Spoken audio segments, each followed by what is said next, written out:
तुला असं वाटतं की देव फक्त बघत बसतो, पण कधी विचार केलायस का तो तुझ्यासाठी लढतोही.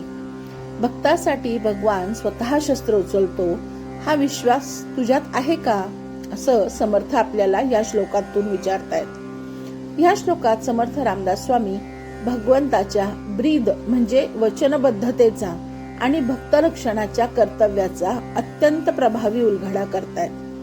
आतापर्यंत त्यांनी राम तुझ्या पाठीशी आहे, तो तुला सोडवत आहे, तो तुला अनेक संकटातून मुक्त करत आहे. पण आता ते अधिक ठामपणे सांगताय, राम फक्त सोबत नाही तर त्याने स्वतः एक जबाबदारी घेतलेली आहे भक्तांचे रक्षण करण्याची. हा ब्रीद शब्द म्हणजे खूप खोल शब्द आहे. हा केवळ शब्द नाही तर भगवंताचा धर्म, त्याचं वचन, त्याची ओळख आहे.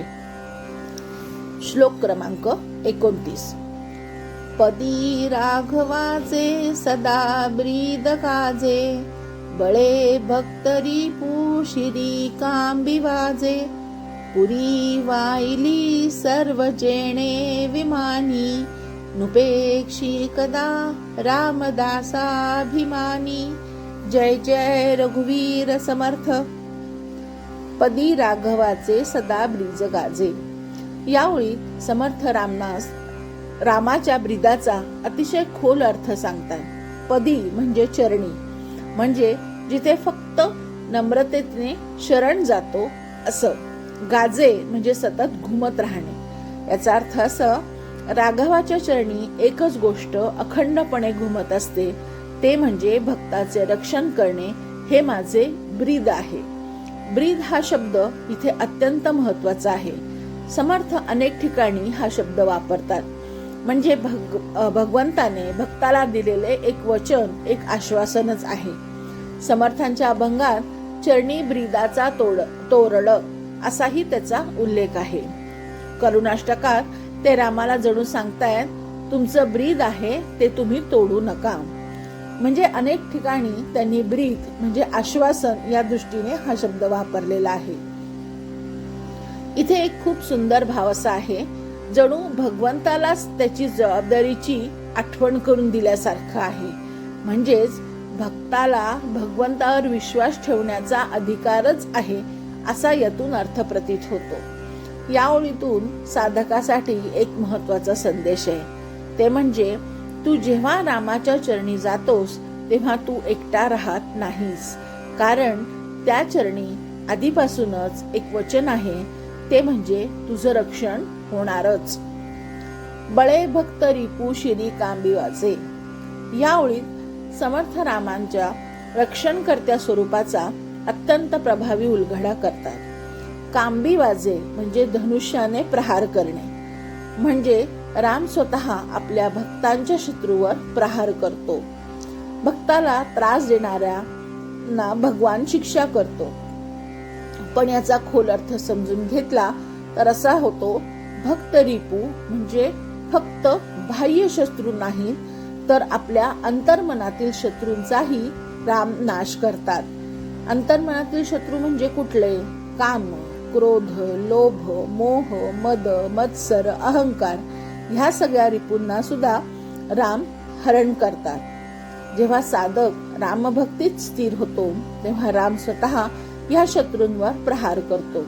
म्हणजे भक्ताला तो आतून शुद्ध करतो. समर्थ स्पष्ट सांगतात, भगवंत सर्व काही सहन करू शकतो, पण भक्ताला झालेला त्रास मात्र सहन करू शकत नाही.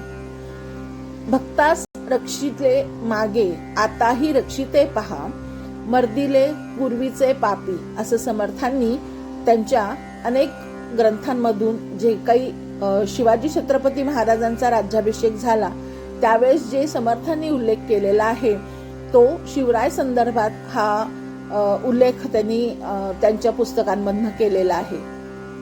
याचाच अर्थ रामाने शिवरायांच्या रूपाने धर्मरक्षण केले असा होतो. म्हणजेच रामाचं ब्रीद प्रत्यक्षात उतरलं. पुरी वाईली सर्वने जेणे विमानी. ही ओळ अत्यंत गूढ आणि आध्यात्मिक आहे. पुरी वाईली म्हणजे संपूर्ण अयोध्या, विमानी म्हणजे विमानातून नेणे.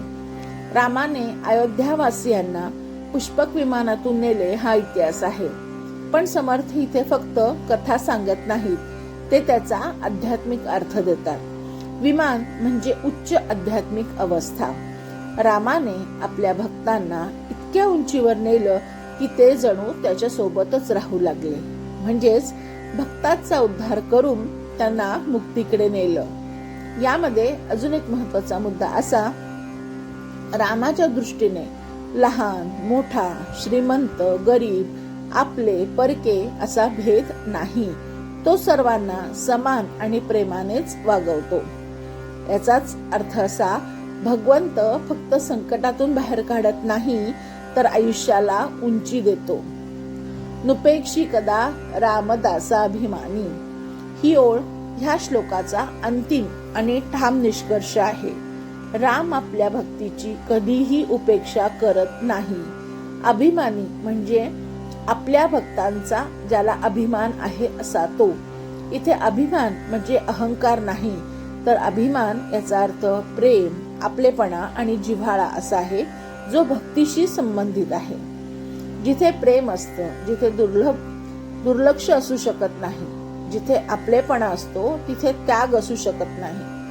म्हणून समर्थ साधकाला ठामपणे सांगतात, तू शंका धरू नकोस, तू घाबरू नकोस, कारण राम तुला कधीच सोडणार नाही. भगवंतानी देखील भगवद्गीतेमध्ये अर्जुनाला हेच सांगितलेलं आहे, योगक्षेमम वहाम्यहम, म्हणजेच भक्तांची जबाबदारी मी स्वतः घेतो. हाच भाव समर्थ रामदास स्वामींच्या संदर्भात त्यांनी आपल्या ग्रंथांमधून मांडलेला आहे. गजेंद्र मोक्षाची भागवत पुराणातील कथा आपल्या सर्वांनाच माहिती आहे. गजेंद्र अडकला, कोणीही मदतीला नाही, पण त्याने केवळ एक हाक मारली आणि भगवान स्वतः त्याच्या रक्षणासाठी आले. यातून आपल्याला काय संदेश मिळतो? भक्ताची हाक कधी वाया जात नाही. फक्त एवढंच आहे, ती हाक अतिशय मनापासून मारली गेली पाहिजे. समर्थ प्रेमाने सांगतात, मना, रामाचा ब्रीद आहे तुझं रक्षण करणं. तो तुझ्यासाठीच लढतोय, तुला उंचीवर नेतोय आणि तुला कधीच सोडणार नाही. फक्त तू एकच कर, त्याच्या चरणाशी जोडलेला राहा, बाकी सर्व तो स्वतः सांभाळेल. म्हणजेच काया वाचा मने तू त्याची भक्ती कर आणि त्याच्याशी एकरूप हो. जय जय रघुवीर समर्थ. या श्लोकाचा अर्थ मला जसा समजला तसा मी मांडण्याचा प्रयत्न केलाय. यात जर काही त्रुटी असेल तर क्षमस्व.